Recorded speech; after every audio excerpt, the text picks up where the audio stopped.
UFC Fight Night Canada. Welcome, everyone, to Winning in the Shadows. Andy and Jim are going to break down every fight and tell you about a 5% best bet that we have. And first off, I just want to shout out to everyone that just joined us every Tuesday night for our Contender Series live show. First off, thank you, and you're welcome for all the live bets. We capped off an incredible week of Contender Series with Tuesday. I think all said and done, I think I counted 9-1 in my account. So we fired away. it was an yeah, and there was only 6 fights. So there was some really, really good bets on that one. And thank you for everyone that joined us live. If you're in our Discord, we posted all of our notes for every fighter that got a contract. That's free in our Discord. Every fighter that got a contract, we did a write-up on, and that is in our Discord. So you guys have access to that when they go to the UFC. You already have your research already done for you. But point is, we're live this Saturday for this UFC Fight Night. More live bets.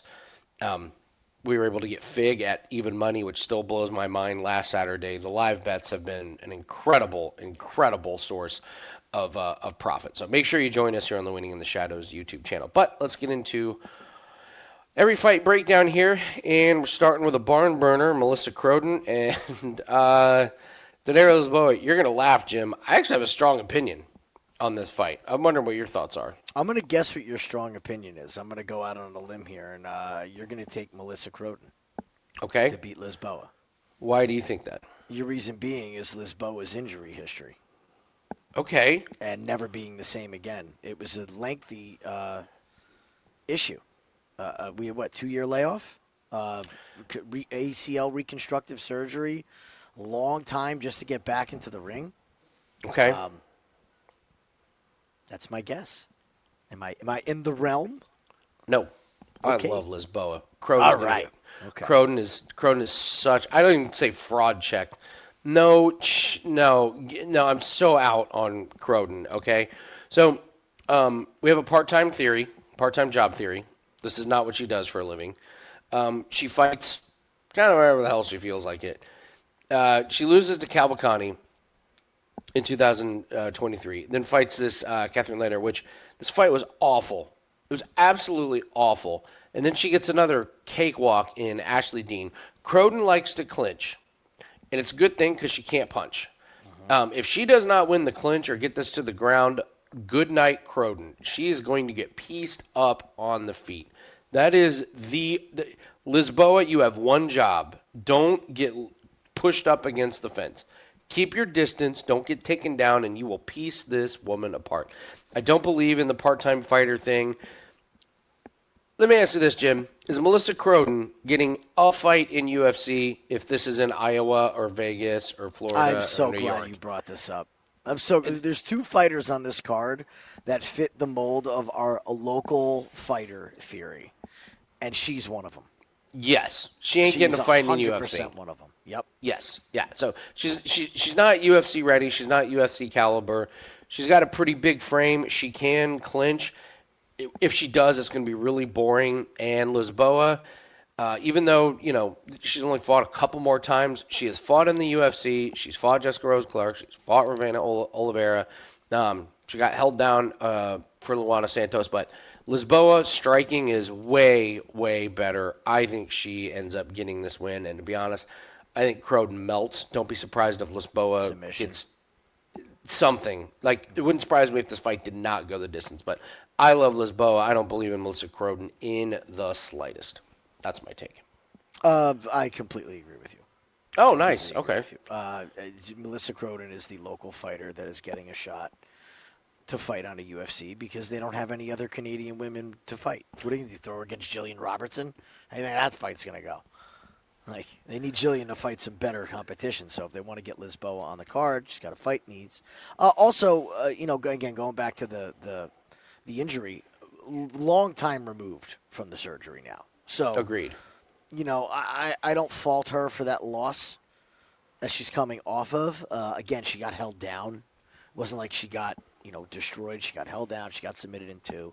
But that's the first fight back. This is now an extended period of time. She's got her sea legs back underneath her.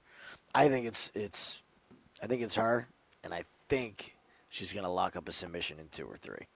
Croden is a fish out of water in this fight.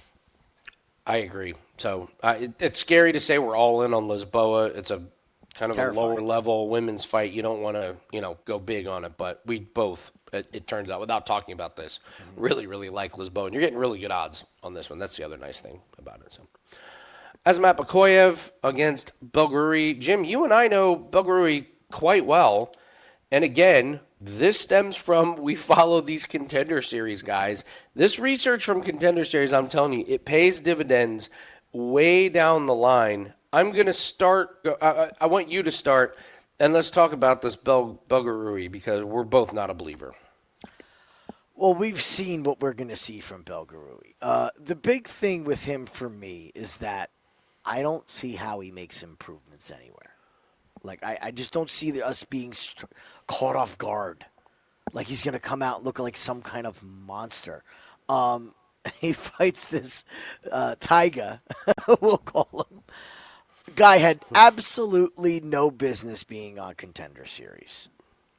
And it was bad. The kicker is he don't even look good in the win. It goes to round 3. That should have been, if you're a UFC level fighter, you take Taiga out back and you get rid of him in the first round. No messing around, especially on Contender Series. I think his striking is overrated. I believe he's got tall man defense. I don't believe there's any wrestling to speak of that could be dominant whatsoever. I think this is all right, we gave this guy a contract. He got himself a finish.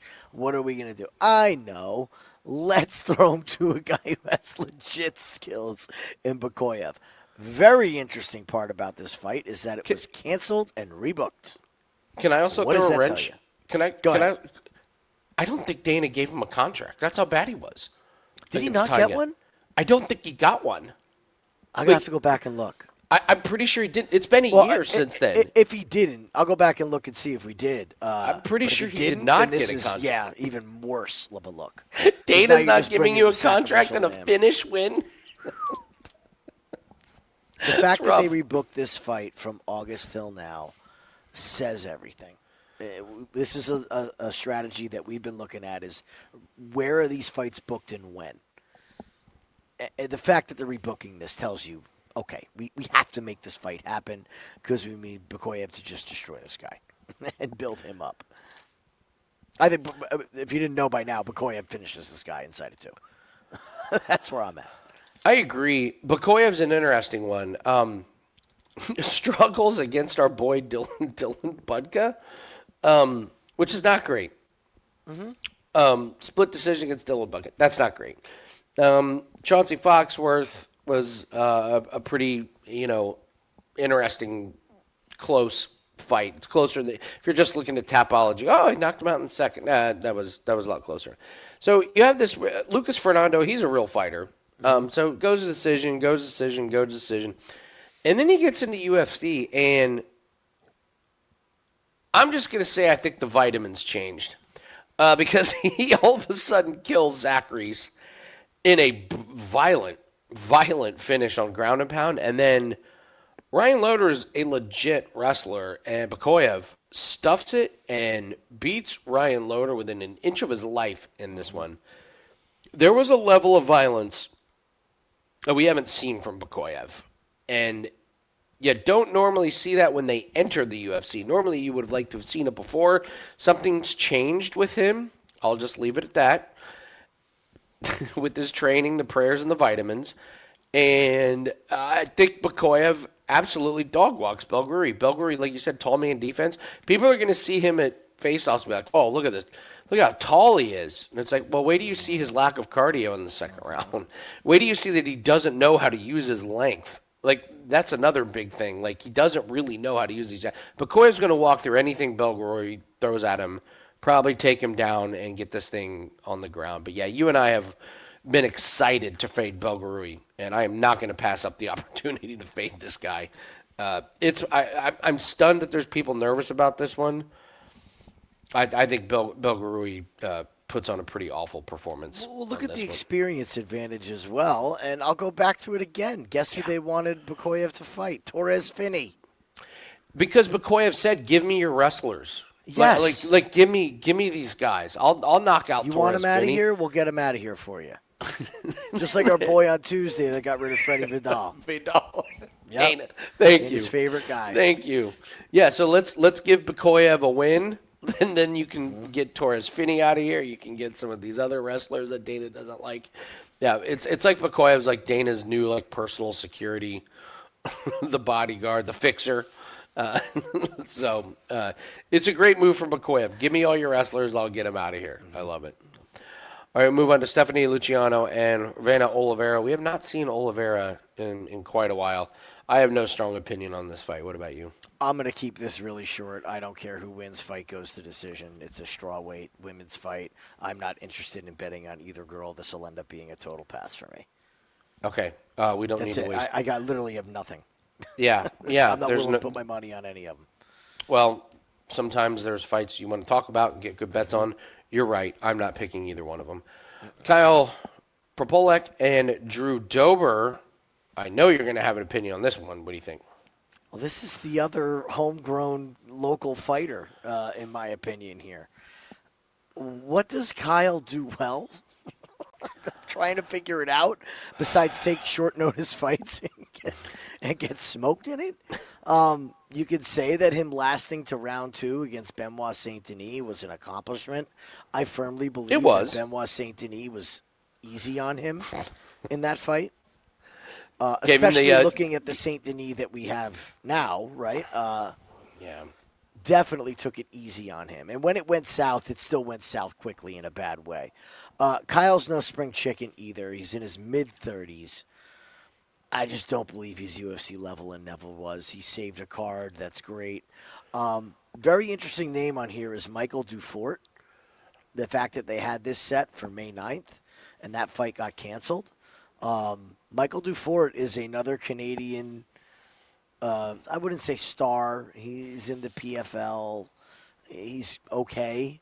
But that was a Canada fight where they were probably going to try to build that up a little bit, and I think it was to prop up Dufort, much more dangerous striker. So I'm going to say that Drew Dober gets back on the winning streak here. I just don't see what violence Kyle can bring to Drew Dober, even if that chin is gone or going.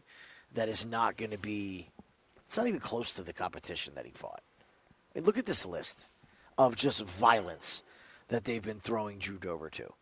Matt Frevola causes car crashes. Ricky Glenn is what it is. They gave him a layup. Moicano's violent. Silva's violent. Manuel Torres' middle name is Violence. And now they're going to give him Kyle? This really seems like a thank you to Drew Dober. Listen, man, you've done a lot for us. We're going to throw you this local guy on the Canada card. You good fighting in Canada? Yep, I'm great. As long as you're not giving me somebody with 12 knockouts in the first round, I'm in. Drew Dober should get back on the winning track here. Haven't bet it yet. I'm thinking this fight doesn't go is the best way to play this. If Drew Dober's chin is really shot and he gets taken down and submitted, great, we win. If Drew just nukes Kyle, we win. So that's where I would play it to stay safe is fight doesn't go or under 2.5. Agreed. Yeah, when Dober's losing, he's losing to the heaviest hitters. Man, Torres, Gene Silva, my God, these guys hit and fact is, he made one dumb mistake against Moicano. Great point. In the third round, he made one dumb mistake, and that cost him on the scorecards. It was 1-1. He messed up. That easily could have been a win. He knocked out a plumber. But yeah, they give him Frevola, Silva, Torres. These are just, these are two guys that are going to stand and strike. I agree with you that the best way is to not take a side. You're not laying minus 500 on Drew Dober with that chin. So you're taking the under. Dober knocks him into next week, or there's a chance that Dober's chin is more gone than we thought, and just the slightest, nice landed touch from Prepolec gets through. So I'm with you under. It's kind of the only way that I would play this one. All right, move on to Danny Barlow and Jourdain Santos. And when we bet on fights with our own money, we have a couple sayings. One is ride the streaks, and one is bet the bad. It's hard to be great every single time out. Bad is just bad. We think Jourdain Santos is bad, and he is bad. Like this guy's not. He's not long for the UFC. losing to Ozzy Diaz is a bad look. And I went back and watched this fight. And the first round, I was like, Santos looks better. He's looks better than I thought. He's got a lot of volume. He's kind of landing some stuff. And then round 2, I was like, oh, here we go. And then in round 3, he's just getting his ass kicked all over the ring. It was a warranted loss. We correctly predicted that Will Curry is a complete fraud on Contender Series. We were proven right about that. The question I have to you, Jim, is Danny Barlow bad as well? Or is he good enough to say that Santos is worthy of the we fade the bad? What do you think? I'm so torn on this fight. We've been talking about this fight for a couple days now. And I feel like we're almost trying to convince ourselves to bet on Danny Barlow, and I just haven't bit yet. I don't know what the hell. Well, let me rephrase that. I know exactly what to expect from the Danny Barlow we all know, and the fact is that he has a right hand or a left hand, and that's about it. That's about it. There's no setup to it. It is a fantastic strike, but we've seen absolutely nothing from him in the Josh Quinlan fight, the Veretennikov fight, and the Patterson fight to say that he can do anything else but land that one shot. Is Santos the guy to avoid it? Probably not. So he's probably going to land the shot. But what happens if it doesn't work?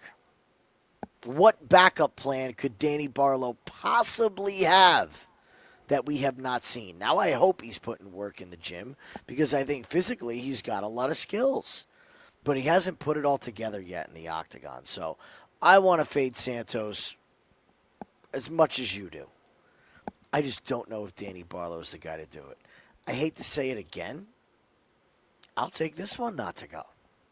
Either Danny is better than we think and smokes Santos, who stinks, or Barlow really is the most one-dimensional fighter on the roster, apart from Jonathan Denise.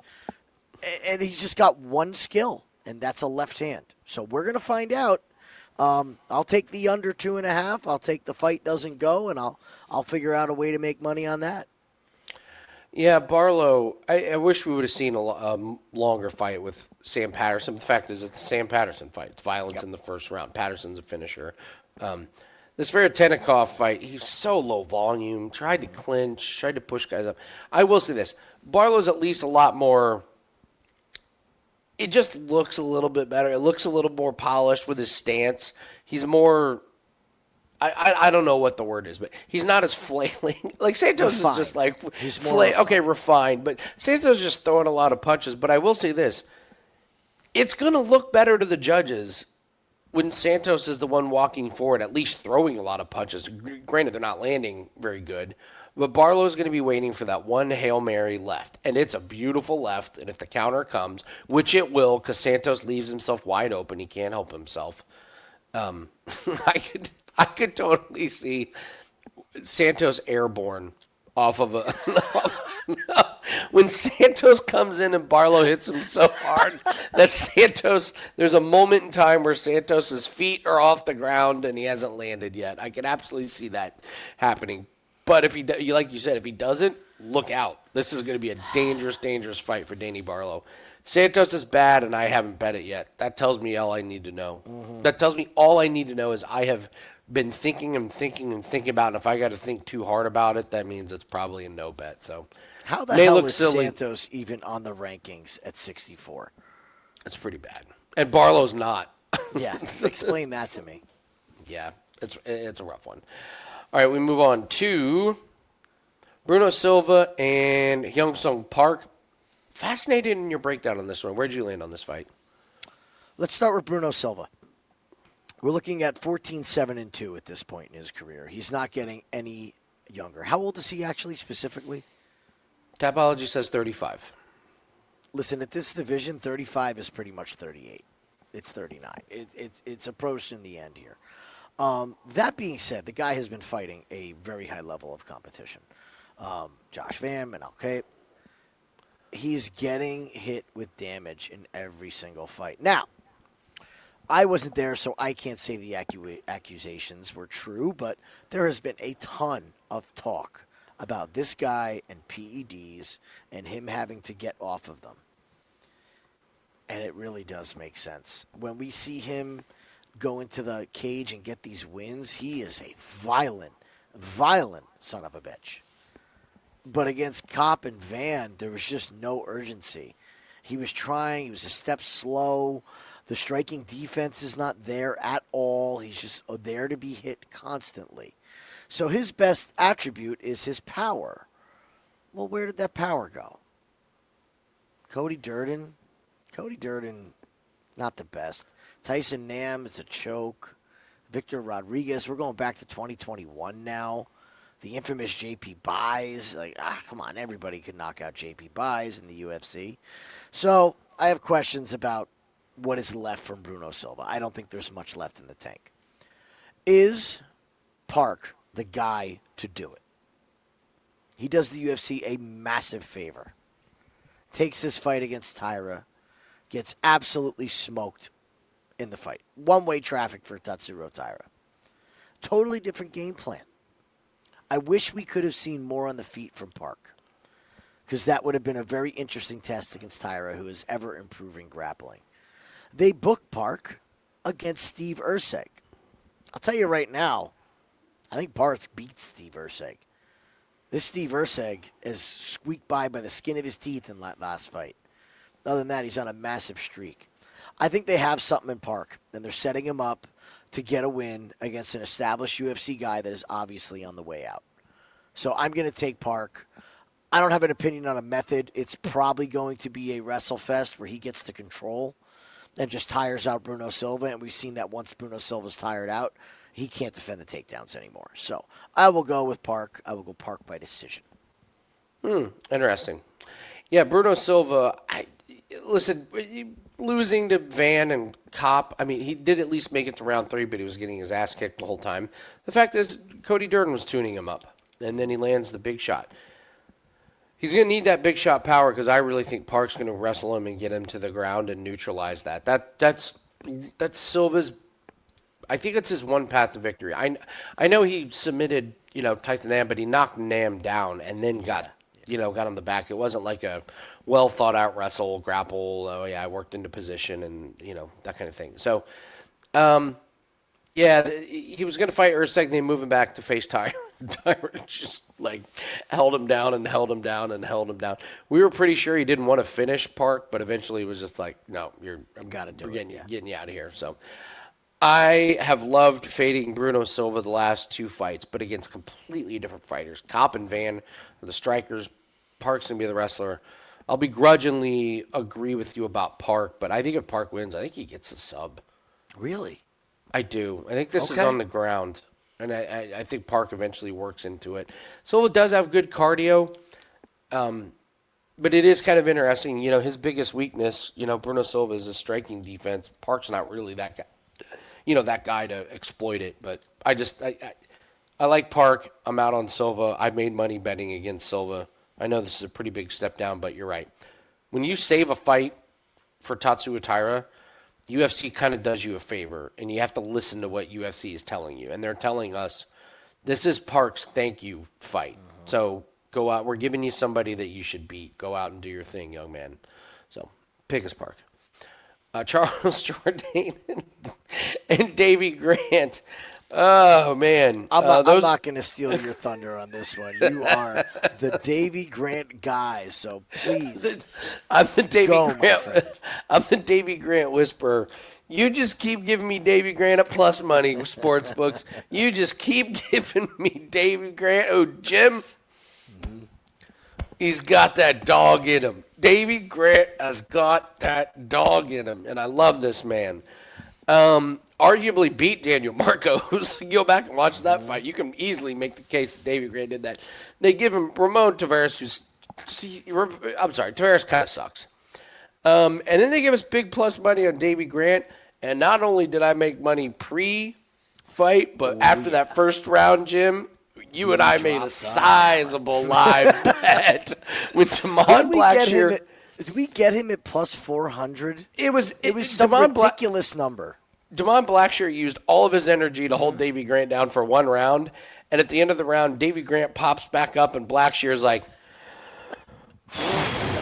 we were like, okay. Here's what you're getting from Davey Grant. He's not going to get tired. He's durable as hell.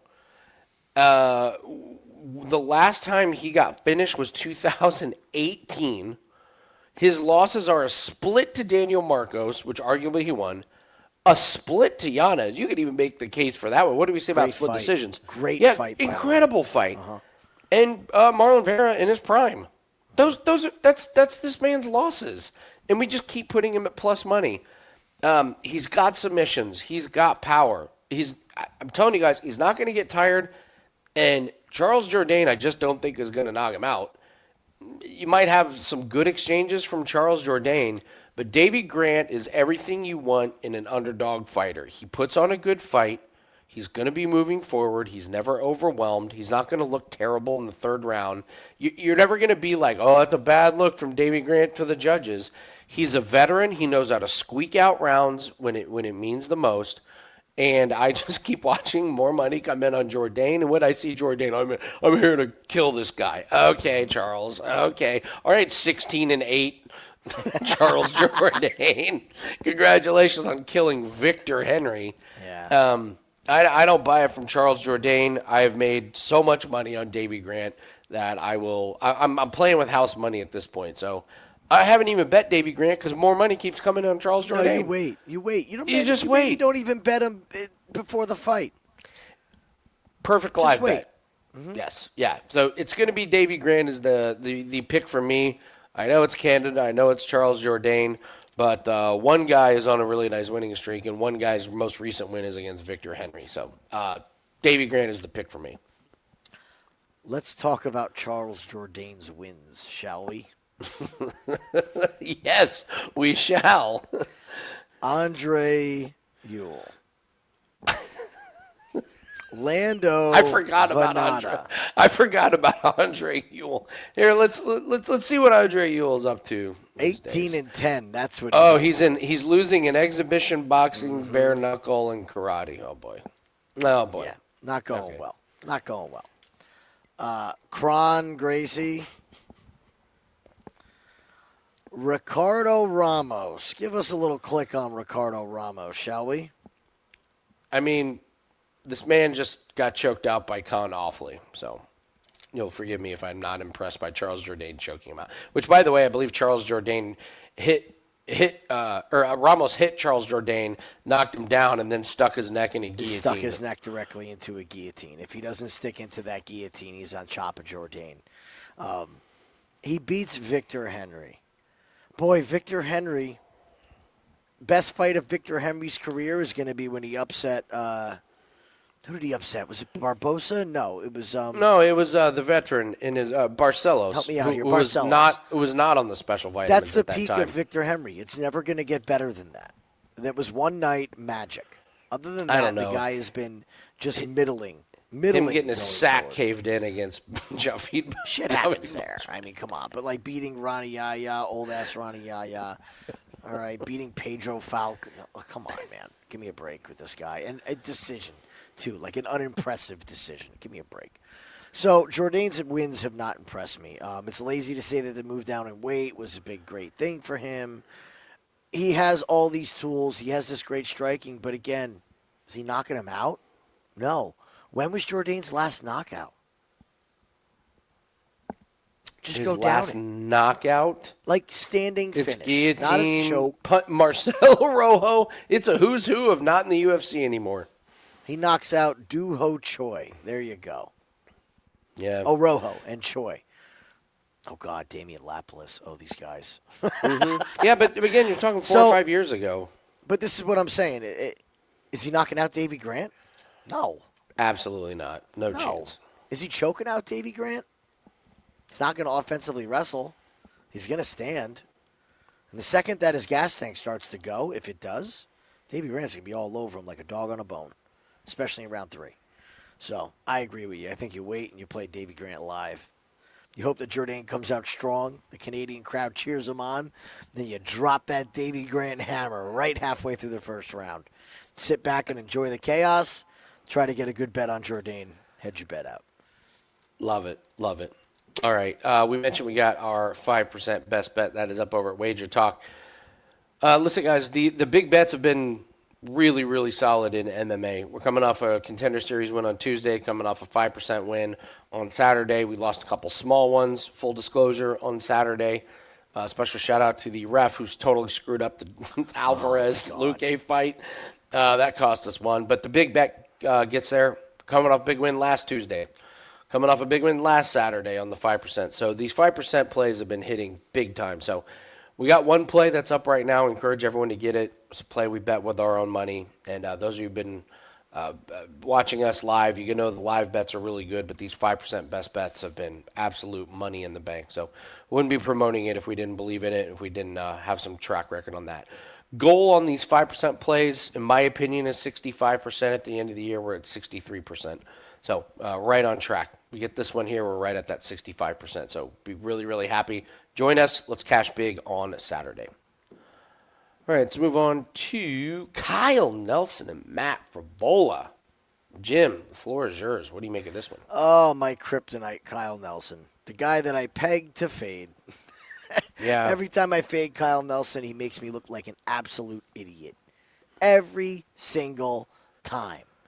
Then I knew Steve Garcia was going to get him. It was about that time, and we went with it. We finally got that monkey off of my back, which was Kyle Nelson. Absolutely kills me against Padilla, kills me against Algio. Blake Builder, remember that abomination of a showing? Builder. It's just it's one thing to lose on a fighter, but when you have these fights, you're like, oh my God, what are you guys doing? It's Kyle Nelson. Now, credit to Kyle, he's made some improvements, and he had 3 wins in a row, but he ran into the wrecking crew that was Steve Garcia. Matt Frevola, boy, do I have questions about where this guy's head's at in his career. Like, what are we doing at this age? Look at that picture. 35. Look at that picture. There was a wrestler back in the 90s that had that same getup for WWE. He's no longer there. It didn't work out so well. Playboy version of The Undertaker. The Brooklyn Brawler goes out for a night on the town. There you go. Here's the big question with Matt. Is his chin gone? And look, I'm going to say his chin's gone.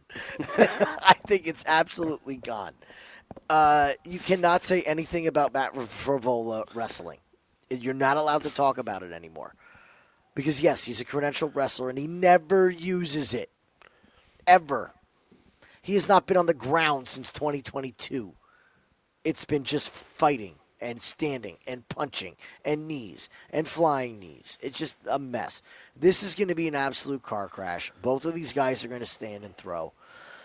I don't believe Matt Frevola's chin can handle it. Kyle Nelson, not known as the biggest murderous power puncher, but Frevola leaves himself so wide open on the feet. He's going to be ripe to be countered. And I'm thinking that Kyle Nelson's going to get a win in his hometown. Safest bet on this fight doesn't go the distance. There's no way the two of these guys make it 15 minutes swinging in the center of the cage. That's the only way I'm playing this one. Kyle Nelson gets his ass kicked, but he will stand and throw. And Frevola, yeah, you're right. Like, these guys that used to wrestle, they don't do it anymore. I'm convinced they don't do it for very long. It just must be too taxing on the body. And they go, you know what, I'm going to stand and strike. It's worked out well for Bo Nickel. It's worked out well for Carl Williams. But, yeah, Frevola's just going to stand, and whoever goes to sleep first, I'll see on the other side. So I'm with you. That's the only way you play this one. I'm not picking a winner in this one. All right. Cody Gibson and Aoriqileng. I have a strong opinion on this one, and you're like Lee Kors, so not so fast, my friend. You want me to go first? Am I? That way you can. Am I not so fast? Are you sure? Well, I'll go first on my strong opinion. Go ahead. My strong opinion is Aoriqileng is absolutely toast, done, gonzo, fade, no matter what. This guy got dog walked by Raul Rosas. He quit against Daniel Marcos. He was getting his ass kicked from one side of the ring to the other. He got kicked in the balls and was like, I'm out of here. It wasn't even that hard of a kick. And I know it's the balls, like, you get touched. Mm-hmm. Sometimes it hurts way. He wanted any reason to get him out of that fight. Any reason. So he gets out of there. Was it eye poke or was it balls? Whatever it was. He just quit. Johnny Munoz, whatever. Gets nuked by Zahabi. We'll get to Zahabi. He ain't knocking many people out these days. Beats Jay Perrin and Camera. You know what these three guys have in common? Yeah, they're not in the UFC anymore. Mm-hmm. So his 3 wins are against guys that are not in UFC. Who's he losing to? Jeff Molina, not in UFC. Cody Djorden, Zahabi. Losing in the first round to Zahabi, I think, is just terrible. He gets pieced up on the feet, and he makes up for it by being dominated on the ground. I have no idea what his path to victory is here. What does this man do well at this point in his career? He ain't wrestling anybody. He's not out striking anybody. And enter Cody Gibson, who is, I just think he's a better version of Aoriqileng, which is not a big compliment, but for purposes of betting this fight, it's Cody Gibson all day. He's going to be better on the ground. He's going to be a little bit better on the feet. It's not to say he's great, but this guy does have a win against Chad Anheliger and Brian Kelleher. Who's he lose to? Katona, who will go. This is in 2024 or 2023 when Katona was going 3 rounds hard. Miles Johns, this guy can wrestle. Damon Blackshear, he's been on a nice little run, but he's at least beating guys with a pulse. I have nothing positive to say when I'm looking at Aoriqileng. I have Cody Gibson. It's minus 166. You're terrified if you're betting Cody Gibson at minus 166 unless it's on Aoriqileng. I got Cody Gibson, and I love this pick. So, call me a turncoat if you want, but I have completely changed my tune on this fight. Okay. I guess what was your tune? My tune was that I'm never putting money on Cody Gibson. Okay. You can't do it. I just can't get past Aoriqileng. I went back after we spoke and watched, and I thought you nailed it perfectly. Cody Gibson, albeit older, is a better version of Aoriqileng. He's just better. Leng has no grappling. We saw Cody was his last loss by Kimura. I don't think he's going to excel in the grappling. Actually, I think Cody Gibson is the one that's going to be live for a submission in this spot because the guy is just absolutely lost on the ground when somebody gets on top of him. We've seen Cody lock up submissions before, and he's just a veteran. So my big worry was the chin of Cody Gibson. I don't like how he reacts to shots. And after going back and watching both these guys fight, I don't know if he's getting touched.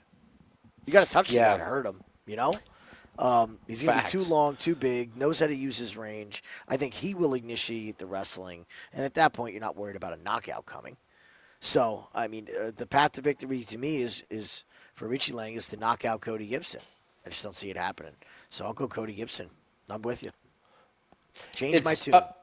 Again, this is not a bet on Cody Gibson. It's just a fade of Aoriqileng. Who, if you guys go back, if you guys are, like us, where we love going back and watching film, I think you'll be stunned at how bad Aoriqileng has looked recently. It's been putrid. So, all right, we move on. God, do you believe we go from Cody Gibson and Aoriqileng to Manon, Fiorot, Jasmine, Jasudavicius? Holy shit. What kind of segue is that? Jasmine, arguably the most popular Canadian fighter. Is it Mike Malott or is it Jasmine? I think she's the best Canadian fighter. Popularity be damned. Put that in the comment section, chat. Put that in the comment section. Who do you who's the most popular Canadian fighter? Is it Jasmine or is it Mike Malott? Let's not forget about Brad Katona. If you're in our Discord, you know how much we love Brad Katona. Okay? I love Brad Katona Fight Week. Mike Malott, B, Jasmine, C, other is Brad Katona. There's a couple out there. Look, Canada's got their faults here, but I would put Jazz number 1, Malott number 2. We'll get to Malott. I don't know. This should be the main event. If you're in Canada, I'm sorry, this should be a main event. I get it, DeRitter, Allen, but save that fight for another next event or something. But Jasmine and Fiorot should be the main event. It should be Malott and Jasmine as your co-main and main. Figure it out, UFC. It's a swing and a miss on my part where you have these 3 Canadians and then, oh, by the way, here's DeRitter and Brendan Allen. Nothing says Canadian like Renier DeRitter and Brendan Allen. But let's go back to Fiorot and Jasmine. How do you see this fight going down? Let's do a little side-by-side comparison here. So if we go to the measurables for Jasudavicius, let's click on her. We'll go right down here. Let's look at the measurables. 36 years old, okay, 5'7". It's big. It's big for this weight class. Is it crazy big? Here's the thing. It's been crazy big against the other fighters. Let's go over to Manon now. Let's look at her measurables. She ain't that small, everybody. When is the last time that Jazz has fought anybody her height? It's a good point. Hasn't been for a while. She's been taking out these one-dimensional fighters, albeit they have their skills. But the one time that she fought somebody who was well-rounded, Fatima Klein, who was up a weight class, Fatima Klein held her own. Short notice. She went to decision, short notice, up a weight class. If you're going to be an upper echelon, top-tier fighter, fighting for a title, I don't think you can do that. Not against a short-notice opponent. You can't give them moments. You got to handle your business. The fact is, she just fought Jessica Andrade, who, as we know, there's no ground game defensively. It was kill or be killed. Probably done, honestly. Andrade may be done. She's been done. She got the chin of Marina Rodriguez and the post-divorce anger Mackenzie Dern, where she lost her fire and she was just fighting to pay off her ex-husband. Andrade is done. This is a massive step down for Manon Fiorot.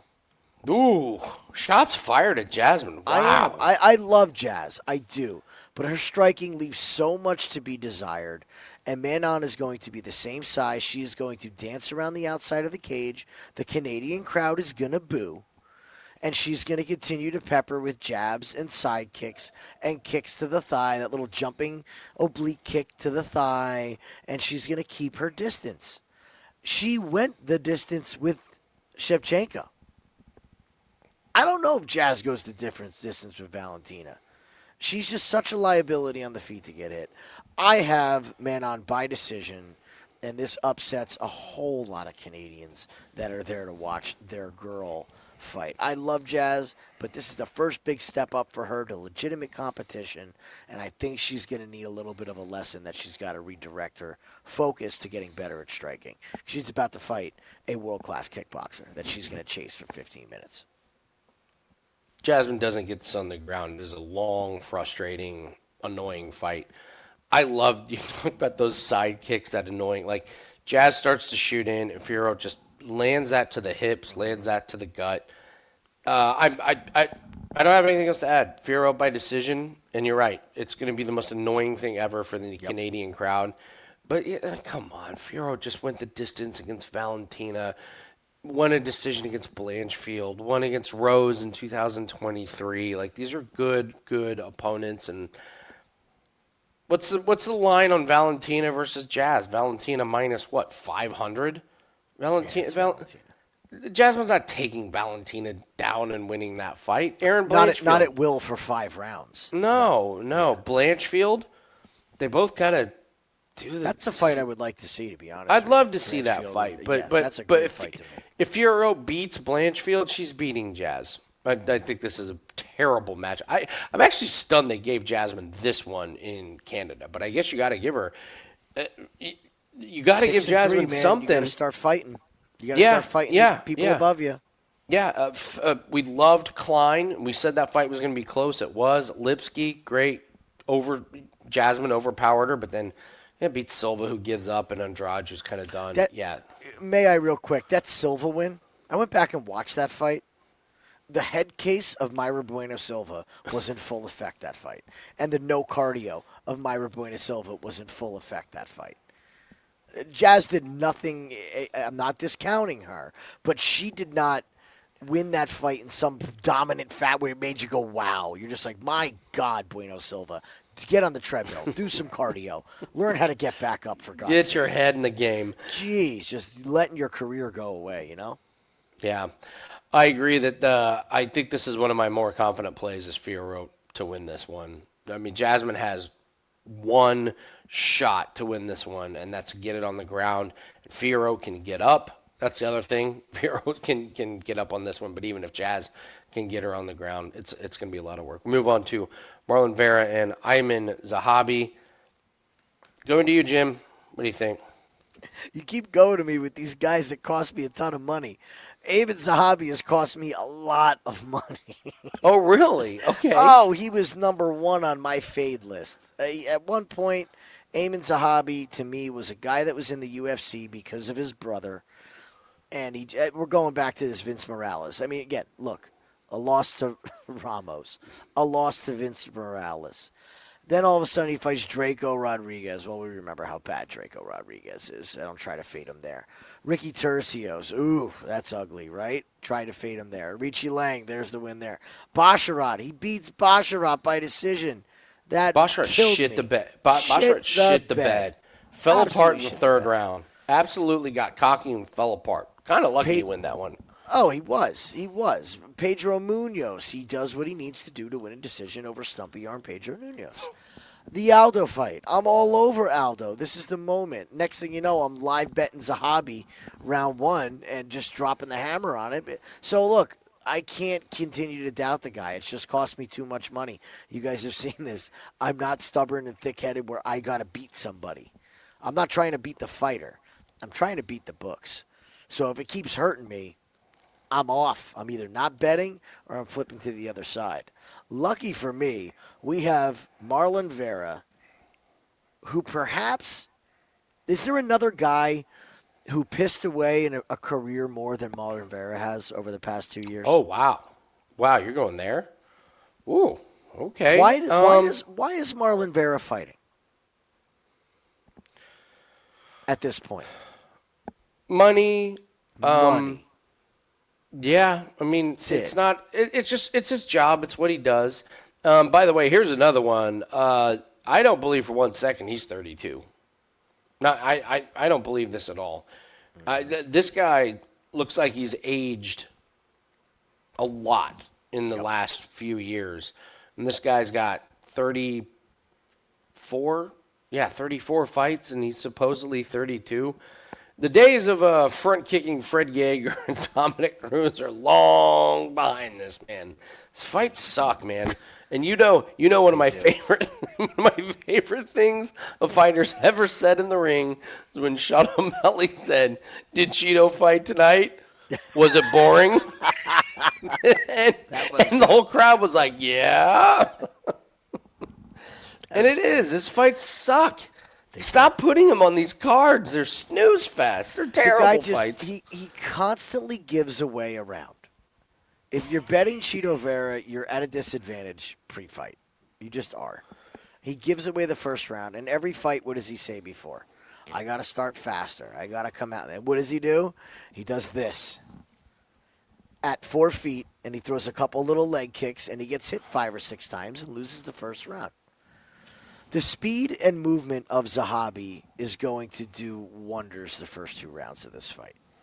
I believe he will be up 2-0 on the scorecards. This all comes down to the 3rd round for me. Can Zahabi maintain the pace and maintain the distance to keep Cheeto off of him?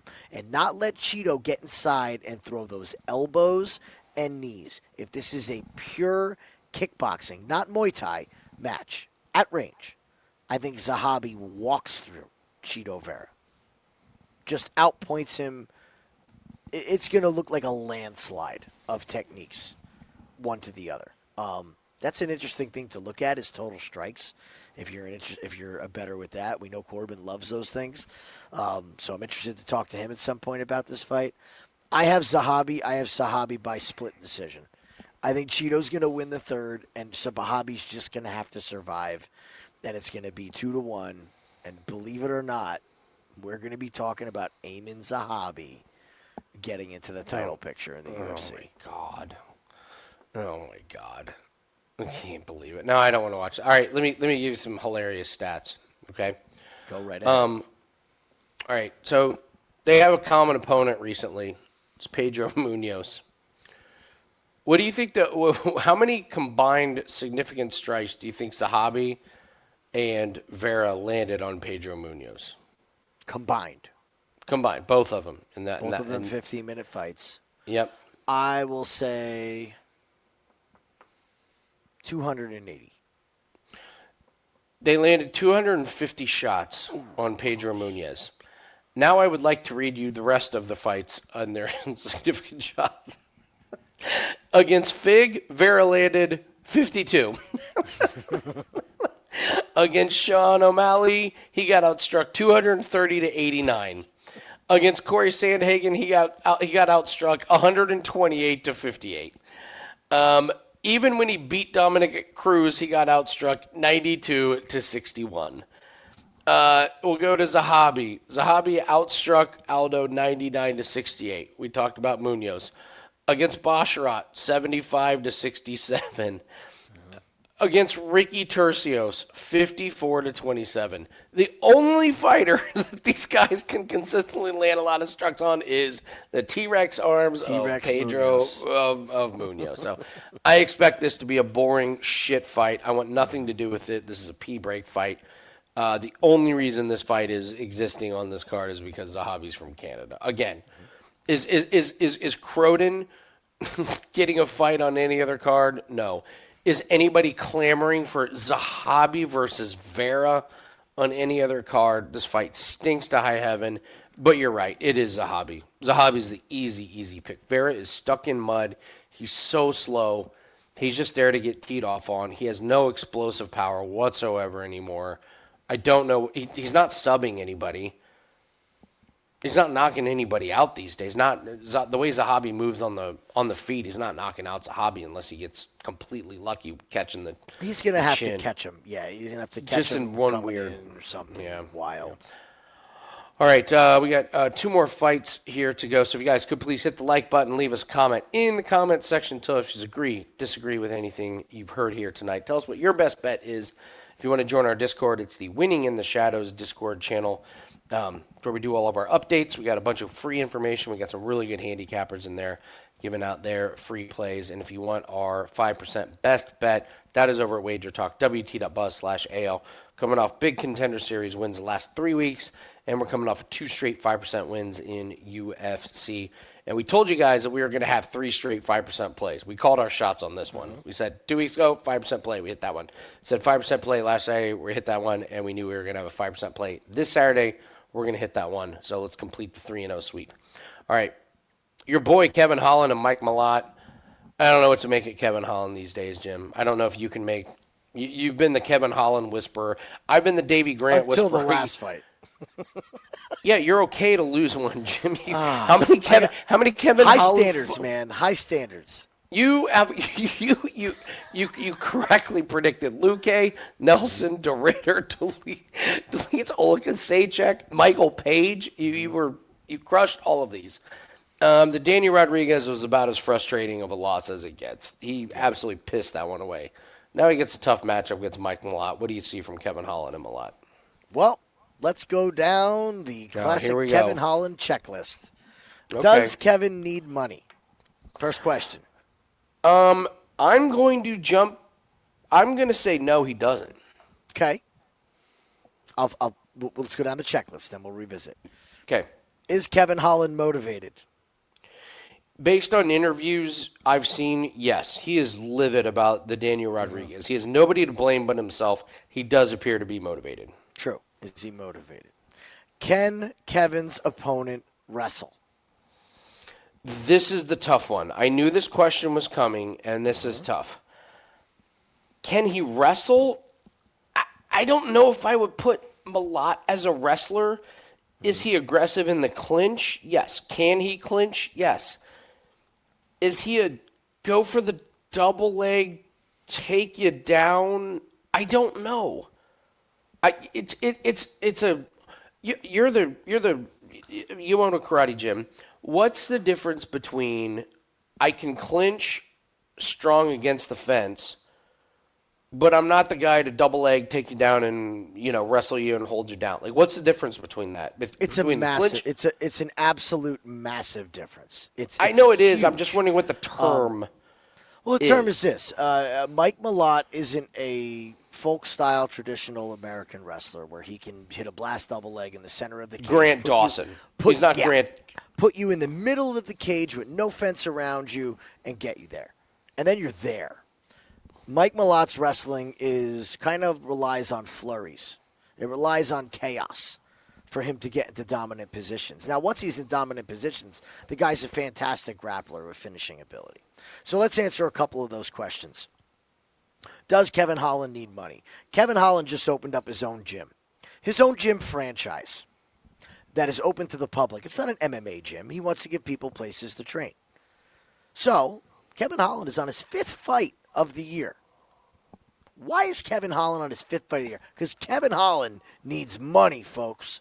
Money. Take it from me, it is expensive to do a build-out and start a gym. He's talking about multiple locations already. He's got farms that he's funding. I know about the farms. Yeah, I forgot about the farms. He needs money. Kevin the farms. needs money. Is Kevin motivated? Kevin is so pissed off that he lost this last fight because he shouldn't lose to Daniel Rodriguez. The two fights that he says he shouldn't have lost in his career were Daniel Rodriguez and Derek Brunson. And I believe, what was his way? He said, one guy punches for shit and I should have beat him, and one guy wrestles for shit and I should have beat him. So Kevin is motivated. Can his opponent wrestle? Well, his opponent may not be able to wrestle, but he can grapple. This is an under, folks. That's the rule with Kevin Holland fights. If those three are checking off the box, we're taking this fight not to go. Here's the problem I have with Malott. Say he does need to wrestle. He's going to throw big. Maybe he'll catch Kevin. Kevin's got a ton of wear and tear this year. 5 fights is insane, and he wants another one. He wants to do 7 fights this year. It's a quick turnaround from him getting rocked by Daniel Rodriguez, which was a horrible look, absolutely horrible look. So either Malott's going to go out there and nuke Kevin, get this to the ground, and choke him out unconscious, or he's going to shoot a couple takedowns, gas out, and then he's stuck on the feet with Kevin Holland. And we've seen Mike Malott take his ball and go home. He has not had to work hard at all since that Neil Magny fight. He's managed his cardio and had the ability. I don't think he's going to be able to this time, folks. I think Kevin's motivated. I'm going to pick a side. The bet is the under. I'm going to say Kevin Holland goes back on track and frustrates the hell out of everybody that lost money on him versus Daniel Rodriguez.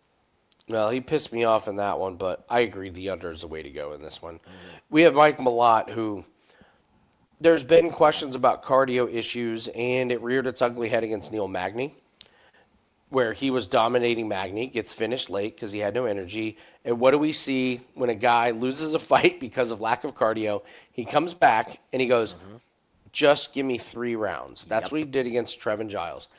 Charles Radke is not going to let you get 3 rounds. Charles Radke is going to be in your face. He's going to force the issue. I think I like where you're going with this one, that Kevin Holland is so pissed off what he did against Daniel Rodriguez that he's going to go, you know what? This ain't happening again. This is kill or be killed. I like the under on this one, and I just don't think in the co-main Mike Malott can help himself. There ain't no managing cardio from Mike Malott. He's going for it. If he thinks he's got Kevin Holland on the ropes. Yeah. He's not going to have a choice. Yeah. All right, we move on to the main event. Renier de Ridder versus Brendan Allen. We've had a very, very good read on Brendan Allen. I got to tell you, Jim, I think I have a good read on this event. Let's start with Brendan Allen. You go first. We've made a lot of money. We just kind of know how his fights go. What do you take away from him?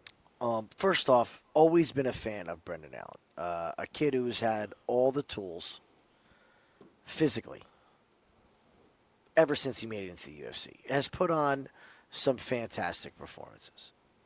But the problem with Brendan Allen is that from the neck up, you never know what the hell you're going to get. You just don't. Brendan Allen will make 1 to 2 massive mistakes a fight. And it's a question of whether or not his opponent can make him pay for it or not. Marvin Vettori can't make anybody pay for anything anymore. And to be honest, Brennan didn't look good in that fight. As bad as Vettori looked, he looked horrible. Grappling match against Kyle Barala, yeah, goes the way it should. Fluffy just does what he does. We saw that one coming a mile away. There was no way Brendan Allen was winning that fight. Imavov. Schools Allen. Was that a competitive fight? It was a shitty fight, by the way. Imavov didn't even look that good. It was a terrible fight. But it was just, you knew it by the third. You're like, this is going to be the same thing for the next 3 rounds here. Nothing's going to change. The Chris Curtis win could have went very different ways if it's not for Curtis hurting himself in the 3rd round. And a lot of people still had Curtis winning that fight, even with the injury. I already know you're not going to rate a finish over Paul Craig as a very high amplitude. No, I'm not. Right? In fact, I'm deducting a few points that it took him to round 3. Take it away, right? Or a win over a Bruno Silva that we know has gone on record saying that he didn't want to fight anymore. Or an Andre Muniz that we just saw get absolutely nuked by Shabazian. We can keep going down here. The guy just is not going to be able to take this next step up to title contention. I don't see it. And De Ridder, boy, has he made me a believer. The guy is awkward. He's weird. Nothing makes sense about what he does. But my God, his picture doesn't make sense.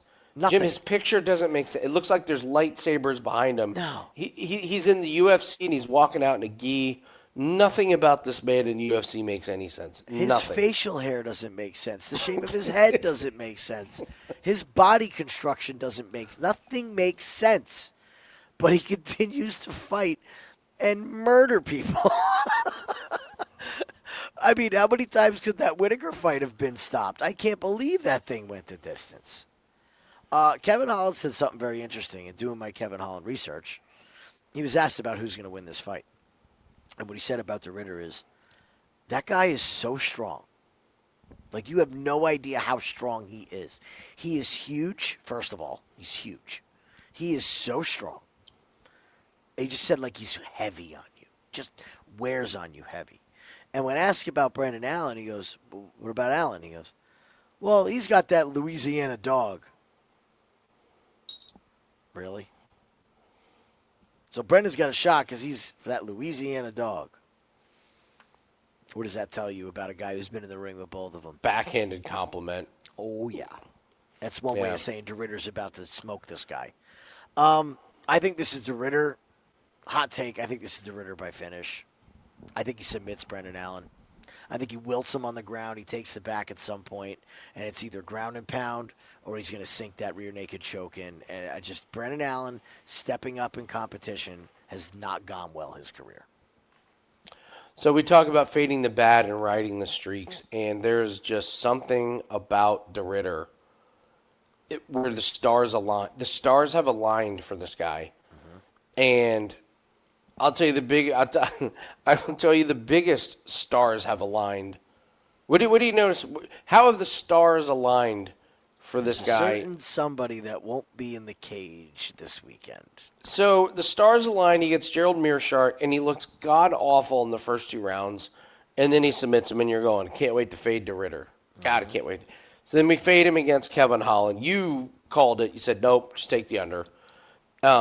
He gets Holland out of there, and you're going, what in the fucking hell is going on? Okay, Bo Nickel. All right, no way Bo Nickel doesn't wrestle him.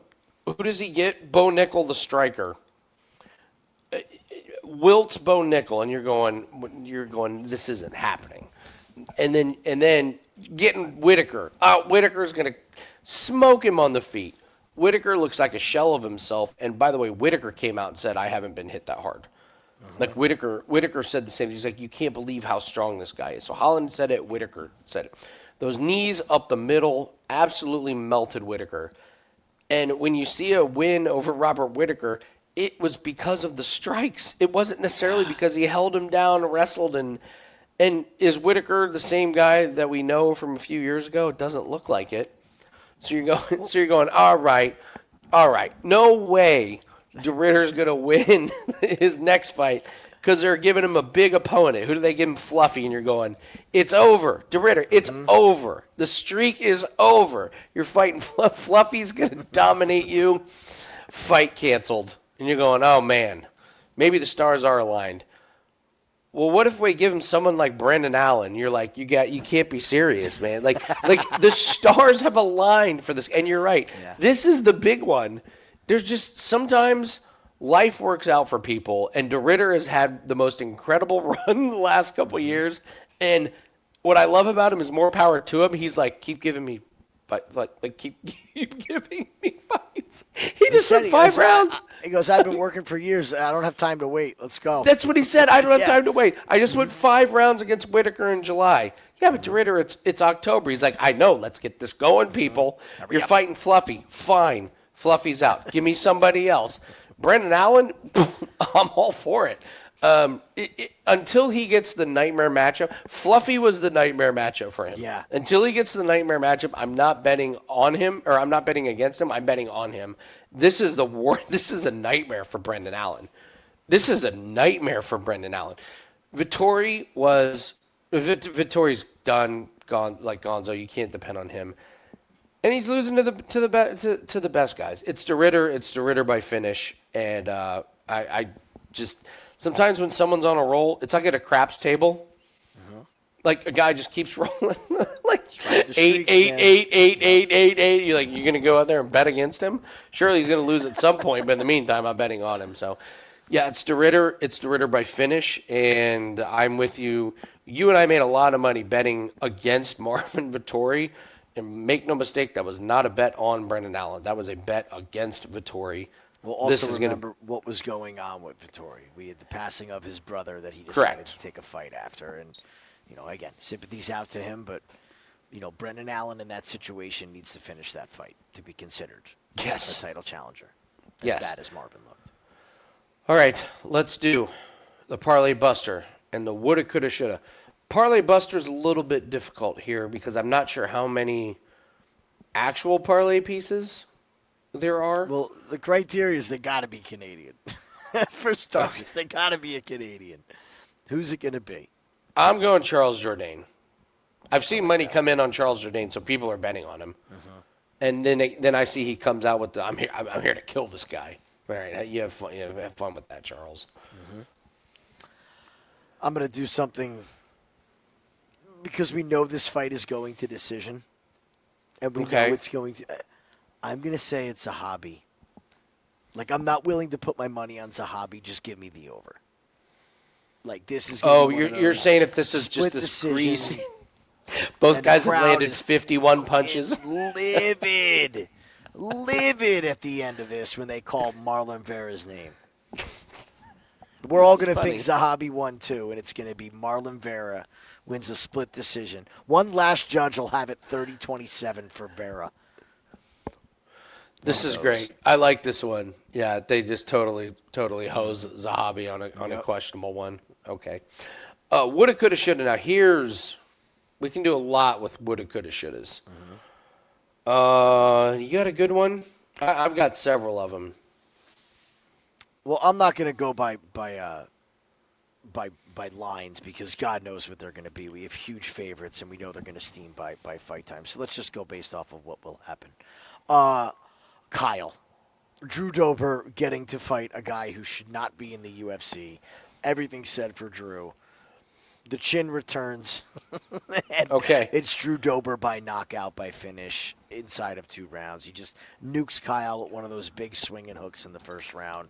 And we all know that Kyle's not supposed to be there. 18-9, 36 years old. It reads itself. Just give me Dober by finish. When Jordan Santos is airborne, I think we're going to regret not taking Barlow by KO when the left counter comes in. When Santos comes in, there's going to be a still frame where he's like actually thrown 2 punches at the same time, and it looks like this. And then you just see Barlow's left hand like right here, and all of a sudden Santos is in midair. And in that split second, we're all going, why didn't we bet Barlow by KO? So I'm going Danny Barlow by KO.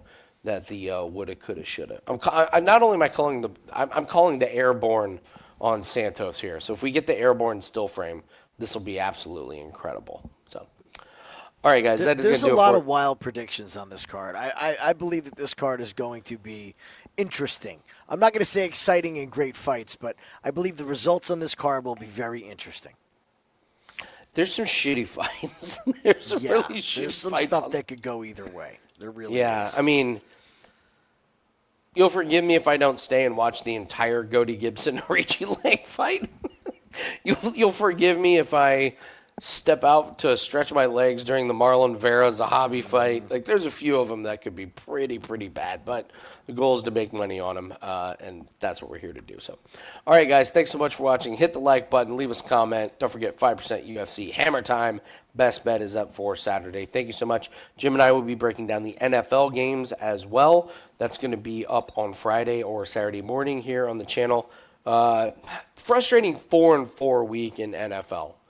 We really wanted 5-3. We really wanted that. Our goal for the end of the year is at 58, 59% on our NFL props.